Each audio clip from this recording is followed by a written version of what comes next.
శ్రీ నారా చంద్రబాబు నాయుడు గారికి, వేదిక పైన ఆసీనులైన మంత్రివర్గ సహచరులకి, ఉన్నతాధికారులందరికీ, ఇక్కడికి విచ్చేసిన విశిష్ట అతిథులందరికీ పేరు పేరున నా హృదయపూర్వక నమస్కారం. ఈ పర్యావరణ దినోత్సవం రోజున ఏం చెప్పాలి, ఏం మాట్లాడాలి అని అనుకుంటే నాకు కుమిర అంకారావు గారికి ఉన్నంత అర్హత నాకు లేదనిపించింది. అంటే ఒక 14 ఏళ్ల వయసులో ఒక పక్షి చనిపోతే ప్లాస్టిక్ వ్యర్థాలు తిని దానికోసం ఎవరైనా సరే ఒక 3 దశాబ్దాలు కృషి చేస్తారా?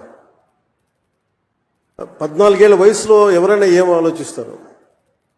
ఆడుతా పాడుతూ తిరుగుదామని, అటు ఇటు తిరుగుదాం అనుకుంటారు, కానీ పర్యావరణం గురించి ఆలోచించే స్థాయిలో ఉన్నారు అంటే ముందుగా కుమిర అంకారావు గారిని ఈ కార్యక్రమానికి విశిష్ట అతిథిగా పిలిచినందుకు మనస్ఫూర్తిగా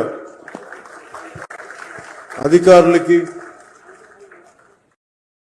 వారిని ఇక్కడ రావడానికి స్ఫూర్తి కలిగజేసిన శ్రీ నారా చంద్రబాబు నాయుడు గారికి మనస్ఫూర్తిగా నా కృతజ్ఞతలు తెలియజేసుకున్నాను.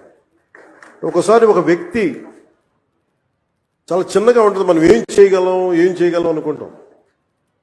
నాకు ఆయన్ని గురించి చదువుతూ ఉంటే ఒక నల్లమల పరిరక్షణ కోసం ఆయన పడ్డ తపన, గత కొన్ని సంవత్సరాలుగా కొన్ని దశాబ్దాలు, 3 దశాబ్దాలుగా ఆయన చేస్తున్న కృషి చాలా ఇన్స్పిరేషన్ అనిపించింది. ఈ కార్యక్రమానికి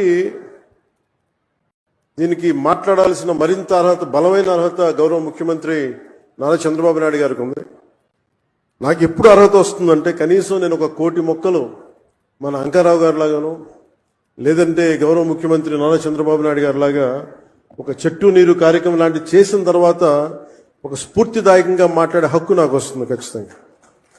ఇప్పుడు దాకా నేను పర్యావరణం కోసం వ్యక్తిగతంగా చేశాను కానీ కొన్నిసార్లు, కానీ నాకు ఇప్పుడు ఈ అటవీ శాఖ కూడా పర్యావరణం 2 నా దాంట్లో ఉన్నప్పటికీ నేను వచ్చే సంవత్సరం ఇదే రోజుకి కనీసం ఒక 1 కోటి మొక్కలు నాటి, అలాగే ఫారెస్ట్ ఫైర్స్, అడవిలో కార్చిచ్చులు కనుక ఆపగలిగి కుమిర అంకారావు గారు చెప్పినట్టుగా అడవుల్లోకి గొర్రెల్ని పొట్టేళ్ళు మేపడానికి తీసుకుపోయి అక్కడ గడ్డి కోసం కాలుస్తూ ఉంటారు, వారికి కొంత అవగాహన సదస్సులు పెంచి వచ్చే సంవత్సరం ఇదే సమయానికి మనస్ఫూర్తిగా మీతోటి అనుభవంతో మాట్లాడతాను.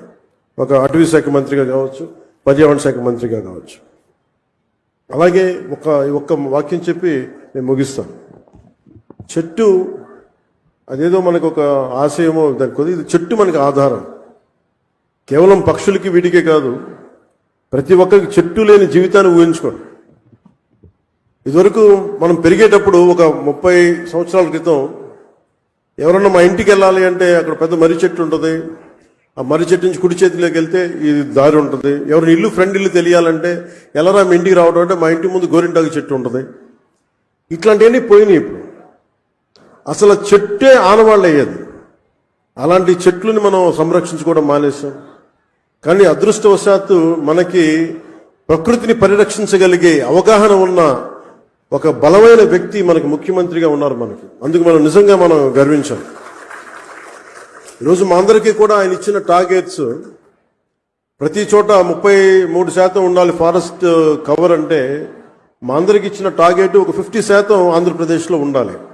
ఆంధ్రప్రదేశ్ తలమానికంగా ఉండాలి ఈ పర్యావరణానికి సంబంధించి కానీ, అటవీ సంరక్షణకు కానీ, నగర వనాలకు కానీ, చెట్లు విరివిగా పెంచడానికి కానీ, వాటిని స్ఫూర్తిగా తీసుకొని వచ్చేసారి మనస్ఫూర్తిగా కలుస్తాం తెలియజేసుకుంటూ, మీ అందరికీ మనస్ఫూర్తిగా ఈరోజు గౌరవ ముఖ్యమంత్రి గారు ఏం చెప్తారనేది మీతో పాటు నేను కూడా వినటానికి సంసిద్ధంగా ఉన్నాను.